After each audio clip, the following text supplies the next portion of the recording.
Okay, may hapon sa tanan, no? So praise God. So nanapud ta diri sa atong basahon, no?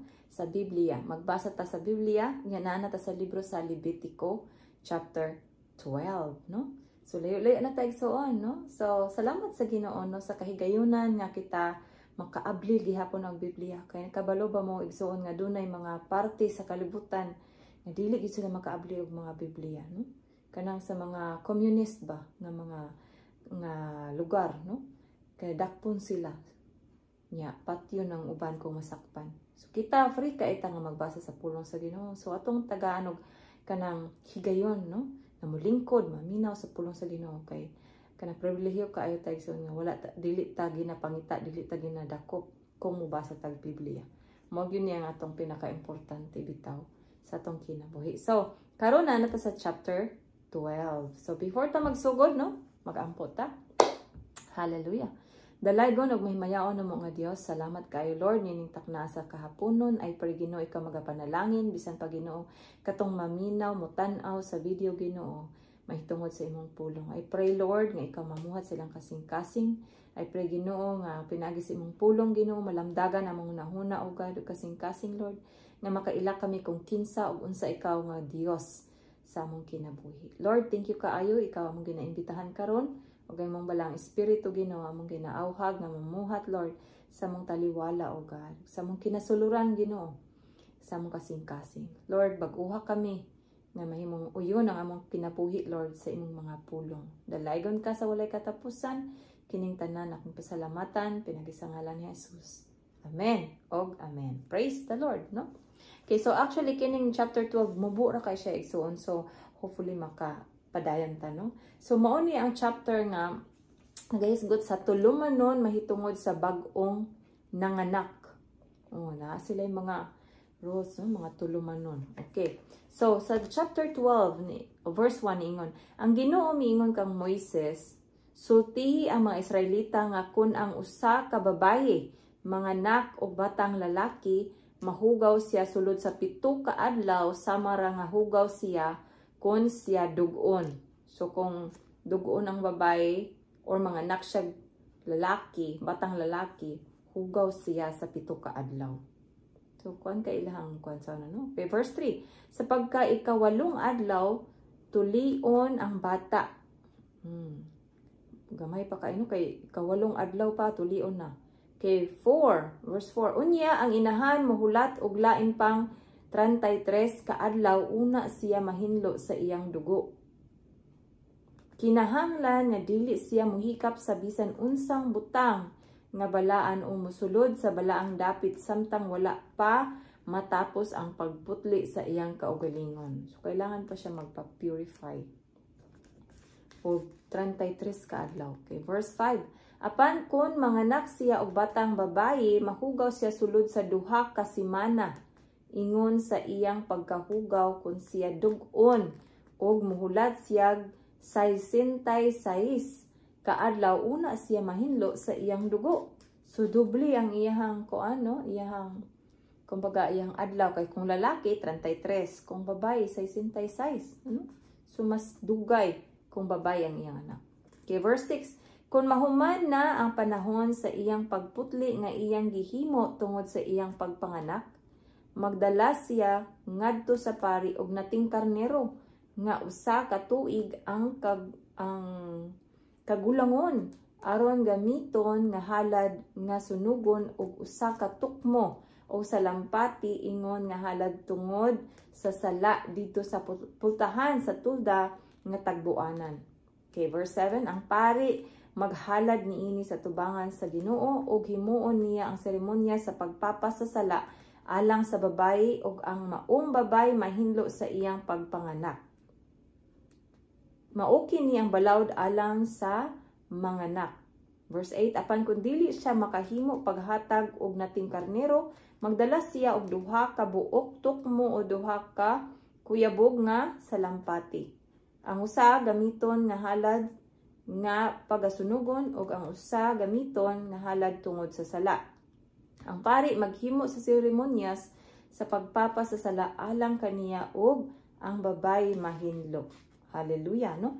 kanang kung atong kuanon ba no nga asta manganak sala di ay no. So atubangan sa Ginoo mahugaw. No? O kung atong una-unaon ba kung ang ato ang karon bitaw kung mao lang gihapon na wala gyud maho sani murag wala mahutdan tag mga hayop kay kadaghan-daghang mga tawo puro man makasasala. Diba? So may na lang gyud salamat sa Ginoo kay gipadala niya yang bugtong anak nga si Hesukristo. Igsoon no, gitagaan tag grasya unya ang gipangayo sa Ginoo nga mutuura ta sa iya ha ug dawaton nato siya nga matong mahimong Dios ug personal nga manluluwas. So, di na ta kailangan magpatay og mga baka, mga kanding, mga karnero, mga langgam sa lampati para ihalad, no? Wala na. So salamat kay sa Ginoo kay iyang gipadala ang bugtong anak nga si Jesus. So praise God, no? So dako kay nang pribilehiyo nato igsoon nga kanabang gitagaan tag kanang kasulbaran, no, sa atong problema kay ito no, kay pares ito wala man may mga hayop wala may manok, no, diri unsaon na lang kung ing ato gihapon ang tradisyon ba nga gusto sa Ginoo, no wala gyud unsaon na lang gyud, no. No, putay kapalit og mga animals unya katubod siguro ng mga hayop di pud nila ibaligya kay para sa ilaha pud to, no. So glory to God, no, kay ang Ginoo mismo na naghatag og solusyon para dili na ta maghalad og mga hayop. Si Hesukristo na ang nahimong bugtong nga kanang lamp of God, no, halad sa Dios nga na satisfy or na nabayaran tanan natong mga sala. So glory to God. Sa tong padayonon sa verse chapter 13 igsuon, no. Sumoto siya ang chapter 12, ang mga balaod or tulumanon may tungod sa bag-ong nanganak. So sa chapter 13, mga balaod may tungod sa mga sakit sa panit. Oh, napod sila ikaw, no? Kung masakiton ka. Kay sa chapter 13, verse 1, nag-ingon, ang Ginoo miingon kang Moises, ug kang Aaron, kung ang usa ka tawo may hubag o butoy o nuka ug mahimo kining sangla, dad-a siya ngadto sa pari nga si Aaron ug sa usa sa iyang mga anak. Verse 3, ang butoy niya susihon sa pari, kung ang balhibo diha sa butoy na naputi ug ang butoy nagpakita nga kini dili lamang kay diha ra sa panit kundi nagsukad gayud sa unod, sanla kini ug ipahibalo niya nga ang maong tawo hugaw. Hugaw, no, pag naisangla. Verse 4, apan kun puti ang butoy diha sa iyang panit ug wala kini moabot sa unod kundi diha ra sa panit ug ang balhibo diha sa dapit nga gitugkan sa butoy, wala maputi, ang masakiton lainon sa pari sulod sa 7 ka adlaw. Sa ikapitong adlaw ang pari maghiling kaniya pag-usab kung sa iyang pagtanaw kung sa iyang pagtanaw ang butoy mao gihapon ug wala kini mukaylap, ang tawo lainon pag-usab. Ang tawo lainon pag-usab sa pari sulod sa laing 7 ka adlaw.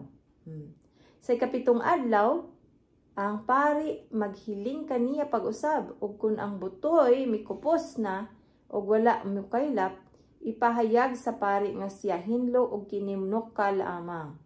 Siya hinlo ug kininuka lamang dili sangla, no? Kay human niini labhan niya ang iyang bisti ug siya hinlo na. Kay verse 7, apan kun mukaylap ang nuka sa iyang panit, human siya makapahiling sa pari, kinahanglang mupahiling siya usab sa pari. Verse 8, og hilngon siya pag-usab sa pari. Kung ang nuka mikaylap sa ubang dapit, ipahibalo sa pari nga hugaw ang maong tawo, kay sanla man kining sakita. Verse 9, kung ang usa ka tawo masakit og sanla, dadon siya ngadto sa pari. Hilngon siya sa pari ug kung may hubag siya nga puti diha sa iyang panit nga nakapaputi sa balhibo ug nakita ang unod, sangla kini og dugay na kaayo nga diha sa iyang panit ug ang pari magpahibalo nga hugaw siya. Dili na siya lainon kay hugaw man siya. Dili na siya lainon kay hugaw man siya. Verse 12, kung ang mga butoy-butoy miktakboy sa tanang dapit sa panit, gikan sa tiil hangtod sa ulo, sa masakiton sumala sa makita sa pari. Ang pari maghiling, verse 13, ang pari maghiling kaniya ug kun makita nga nalukop sa butoy-butoy ang lawas, ipahibalo sa pari nga ang tao dili hugaw kay naputi man ang tanan.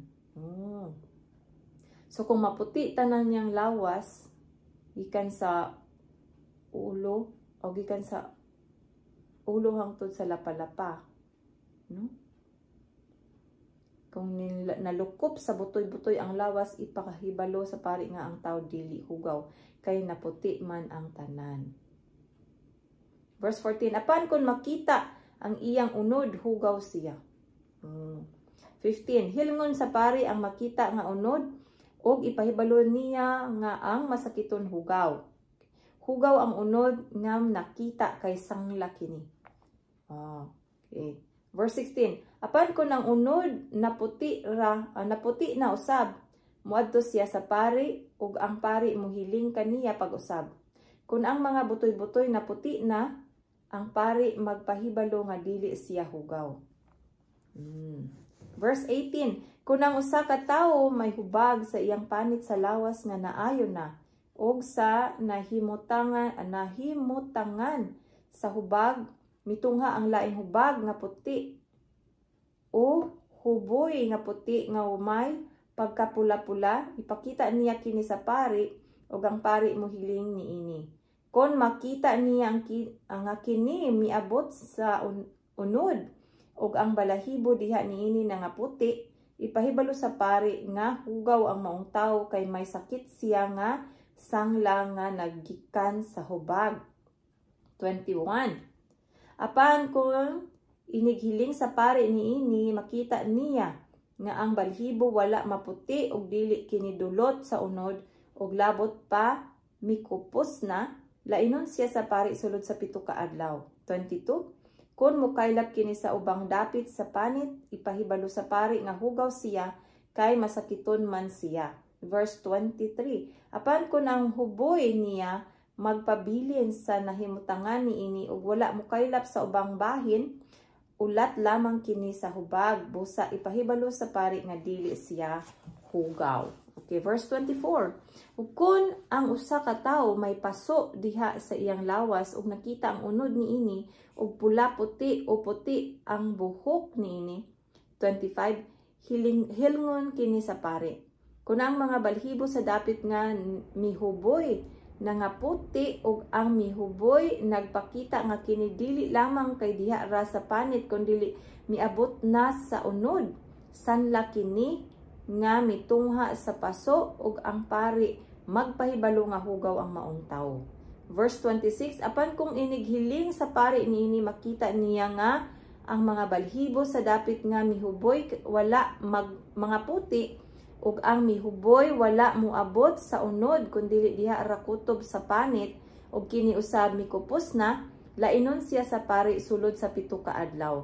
Kay 27, sa ikapitong adlaw ang pari maghiling kaniya pag-usab ug kun makita niya nga mikaylap kini sa ubang bahin sa panit, ipahibalo sa pari nga hugaw ang maong tawo kay sanglaman kini. 28. Apan kun ang mihuboy wala mukaylap sa ubang bahin sa panit ug kini usab mikupos na, hubag lamang kini gikan sa paso. Busa ipahibalo sa pari nga dili siya hugaw kay ulat man lamang kini sa paso. Okay, 29. Kun ang usa ka lalaki o babae may nuka sa iyang ulo o sa iyang nasuwang, hilngon kini sa pari. Kung masusin niya nga dili lamang kay diha ra kini sa panit, kung dili miabot sa unod ug ang mga balhibo diha niini nangabulagaw ug halhag na, ipahibalo sa pari nga hugaw siya kay kining sakita sangla sa ulo o aping. 31. Kung inighiling sa pari niini, makita niya nga diha ra kini sa panit kutob ug wala na itom nga buhok diha niini, lainon siya sa pari sulod sa 7 ka adlaw. 32. Sa pagka ikapitong adlaw, hilngon siya sa pari ug kun makita nga wala kini mukaylap ug walay balhibo nga dalag diha niini, og nagpakita kini nga diha ra sa panit ug wala moabot sa unod. 33, balbasan niya ang iyang ulo apan dili niya iapil pagbalbas ang dapit nga may nuka. Okay, unya lainon siya sa pari sulod sa laing 7 ka adlaw. 34, sa ikapitong adlaw hilngon na usab sa pari ang nuka ug kun makita niya nga wala kini moabot sa unod ug wala usab mokaylap sa ubang bahin sa panit, ipahibalo sa pari nga dili siya hugaw. Okay, unya labhan niya ang iyang bisti ug mahinlo siya. 35, apan kun ang nuka mikaylap sa ubang bahin sa panit tapos siya kasultihi nga dili siya hugaw. 36, hilngon siya sa pari pag-usab. Kung makita niya nga mikaylap ang nuka sa ubang bahin sa panit, dili na kinahanglan nga mangita pa siyag mga bulagaw nga buhok kay ang tawong masakiton siguro na nga hugaw. Okay, so 37. Apan kun mauhi pagtan-aw sa pari nga ang nuka wala mokaylap og nanubo na ang mga itom nga buhok diha niini, nagpasabot nga naayo na kini ug ang tawo hinlo na. Ang pari mag-isip kaniya nga hinlo na. Okay, 38. Kung ang usa ka lalaki o usa ka babae may mga kabang-kabang nga puti diha sa iyang panit, hilngon siya sa pari. Kung makita nga ang mga kabang-kabang luspad nga pagkaputi up kini og busa dili hugaw ang maong tawo. 40. Kung ang buhok sa usa ka tawo mga ibot ug maupaw siya, dili siya hugaw. 41. Kung mga ibot ang iyang buhok sa agtang ug maupaw kini, dili gihapon siya hugaw. 42. Apan kung may butoy nga buhok, may butoy nga bulok puti nga may pagkapula diha sa naupaw niyang agtang uulo sangla kini. 43. Sa ingon niini hilngon siya sa pari ug kun ang butoy diha sa naupaw nga agtang uulo bulok puti nga may pagkapula sama sa itsura sa sangla sa panit, gisanla siya og busa hugaw. Okay. Kinahanglan nga ipahibalo sa pari nga hugaw siya. Ang sakit niya na anaa sa iyang ulo. 45. Ang sanglahon, kinahanglan nga magsulob og gision nga bisti og ipadunghay niya ang iyang buhok ug tabunan niya ang ibabaw niya ngabil og maingon siya sa kusog nga tingog, hugaw ako. Hugaw ako. Okay, so 46. Magpabilin siyang hugaw samtang anaa pa kaniya ang sakit. Ug kay hugaw man siya, magpuyo siya nga mag-inusara sa usa ka puloy-anan sa gawas sa kampo. So ilahi siya, no? Siya ra mag-usa sa gawas sa ilang kampo. Okay, so 47, mao kini mga balaod mahitungod sa agup-op. Muna po siya mga agup-op. Okay, 47. Kung sa usa ka bisti nga dilana o lino, may mipilit nga ingon sa agup-op o kung ang agup-op anaa sa hinabol o ginansilyong dilana o lino o diha sa panit o sa bisan unsang binuhat o panit, agup-op kini kung ang iyang bulok may pagka-berde. Basta iyang color, no? Iyang, okay. O may pagkapula bisan diin kini mutapot. Okay. Sa bisti o sa hinabol o sa ginansilyong dilana o lino o sa panit ba hinuon o sa bisan unsang binuhat o panit o kinahanglang ipahiling kini sa pari. 50. Ang pari maghiling niini og ilain niya kini pagbutang sulod sa 7 ka adlaw. 51. Human kini niya mahiling sa ikapitong adlaw og makita ang mitapot sa kaubang bahin sa bisti o sa hinabol o ginansilyong dilana o lino o sa panit sa hayop bisan unsa ang gamitan niini, agup-op kini nga grabe kaayo ug busa mahugaw ang butang nga gitaptan niini. Verse 52. Tungod niini sunugon niya ang maong bisti o hinabol o ginansilyong dilana o lino o bisan unsang butang nga binuhat og panit nga gitaptan niini kay kini agup-op nga grabe kaayo. Okay, 53. Apan kon inighiling sa pari niini makita niya nga wala kini mukaylap sa ubang bahin sa bisti o sa hinabol o sa ginansilyo nga panapton o sa bisan unsang butang nga binuhat gikan sa panit, palabhan o pahugasan niya ang gitaptan niini og ilain niya kini pagbutang sulod sa laing 7 ka adlaw. 55. Human kini kalabhi hilngon na usab kini sa pari. Kung wala mausab ang color sa dapit nga gitaptan niini bisan pag wala kini mukaylap, hugaw kini busa kinahanglang sunugon sa walay pag-isip kung anaa ba kini sa atubangan o sa likod. 56. Apan kung inighiling sa pari niini makita niya nga nag-anam nagkapapas ang mitapot niini, human kini malabhi o mahugasi, gisiyon niya ang dapit sa bisti o sa panit o sa hinabol o ginansilyong panapton nga gitaptan niini. 57. Kung mutungha kini pag-usab diha sa bisti o sa hinabol o sa ginansilyong panapton o sa bisan unsang butang nga binuhat gikan sa panit, makatakod gihapon kini busa kinahanglan nga sunugon ang gitaptan niini. Apan kung kini nawala na sa bisti o sa hinabol o sa ginansilyong panapton o sa bisan unsang butang nga binuhat gikan sa panit, human kini labhi kon hugasi, labhan o hugasan kini pag-usab o kini isipon na nga hinlo. 59. Mao kini ang lagda bahin sa bisti nga nataptan sa agup-op, bisti man kini nga dilana o lino o hinabol o ginansilyong panapton o bisan unsang butang nga binuhat gikan sa panit. Amen. So praise God. Glory to God. No? Taas-taas ang chapter 13, no? Nabawi kay ang chapter 12 mubo. So ang chapter 13 taas-taas og naghisgot kini sa mga balaod mahitungod sa ilahang mga sanina, no? Nga ilang isulot kung naiagop-op ilang sunugon. So lahi ra gid kay ang ilahang kaniadto igsuon. Siguro wala kasi like tubig, no? Mga sama ka nato karon nga. Murag everyday dili man nato ibalik-balik ang sanina, no? Pero sa ilaha kuan kaayo precious kay ang tubig sa ilaha kay. Nauna ng desierto, no? Naman sila didto nga dapit. Okay. So, mao kadto igsuon ang ato ang nahuman karong chapter 12 o chapter 13, no? So, sa sunod na po siguro ang bantay murag taas gihapon ang chapter 14. So, salamat kay igsoon nga hangtod karon naa gihapon kadiha og praise the Lord, no?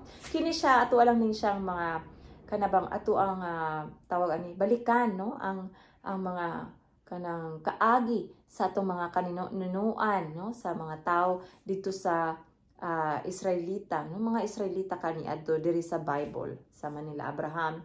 So naana actually ta nila Moises, no? Si Moises nagpadayon pa sila og journey.